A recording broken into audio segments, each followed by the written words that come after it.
There's a lot of history in this building. There's a lot of history in this building. Take a walk through the winding rows of this museum just inside the Camp Ripley military base. History speaks to us. And you'll find everything from the Revolutionary War, World War I and II, Vietnam, Korea, and beyond. All of it meaningful to Minnesota.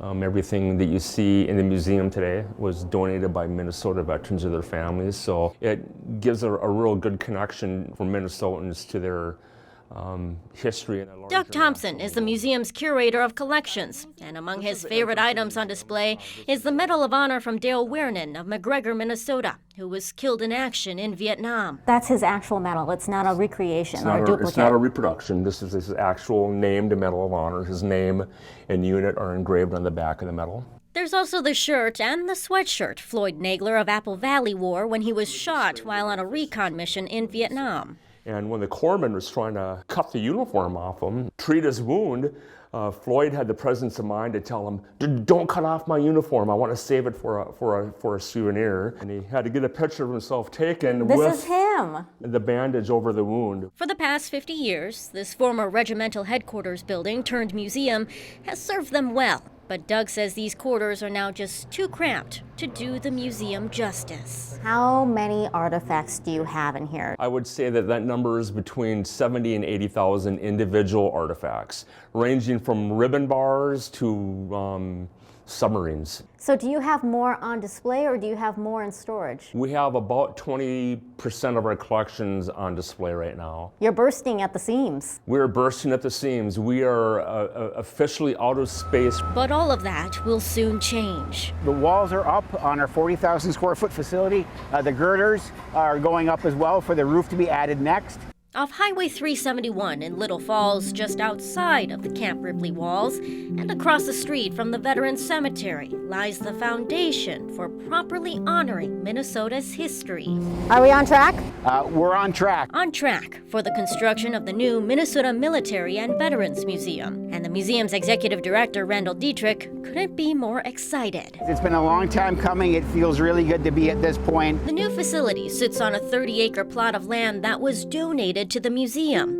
Once complete, this $40 million first-of-its-kind project in the nation will be 8 times the size of the existing museum. So the 40,000 square feet and the 20,000 square feet of galleries will all be against that wall on the far back. Proper space to properly honor Minnesota's men and women in service. So inside of these galleries will be the voices of the men and women and their experiences during these times, highlighted by some macro artifacts, helicopters, tanks, drones, other things will be on display here as well, but really the chance to hear from Minnesotans about what their experience were in some of these decisive conflicts in American history. Vesey Memorial Hall will become a cherished gathering place.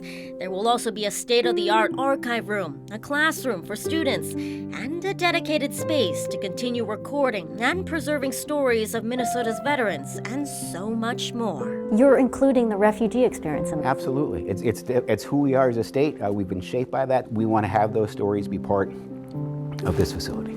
Finally, a facility to call their own, built just for them, that lays the groundwork for future generations to remember and honor their past. I hope that school children, visitors to our museum, will get a better appreciation for what Minnesotans and our country in general did in history, and the sacrifices that our ancestors and our veterans and their families made to keep our country the country that it is today.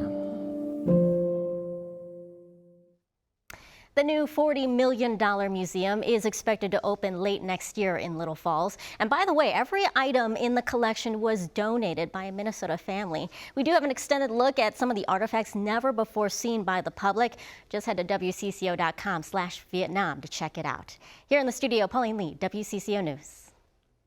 For more stories like this, don't miss our WCCO special, Vietnam, 50 years later, right now on YouTube. You can click or tap and start watching right now, or you can find the link in the description. And while you're there, hey, give us a like on the video and subscribe to WCCO's YouTube channel.